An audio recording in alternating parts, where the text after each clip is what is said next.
bentrovati al meteo. Tempo sostanzialmente stabile sulle nostre regioni, anche se non mancherà una lieve instabilità in alcuni settori. Vediamo il dettaglio di domenica 26 maggio. Sul Veneto il sole sarà prevalente, il cielo sarà poco nuvoloso ovunque. Nel pomeriggio non si esclude qualche nube in più sui rilievi del Bellunese, anche con qualche isolato rovescio. Temperature minime tra 12 e 16 gradi, massime oscillanti invece tra 19 e 23 gradi. Ci spostiamo ora sul Friuli Venezia Giulia, dove il tempo sarà asciutto e stabile dappertutto. Sarà infatti una bella giornata di sole e il cielo sarà sereno o al massimo con la presenza di poche nubi a carattere sparso.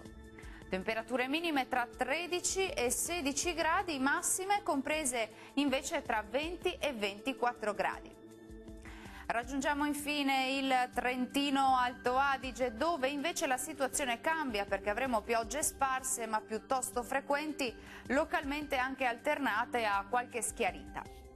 Temperature minime tra 11 e 13 gradi, massime tra 23 e 24 gradi, dunque piuttosto gradevoli.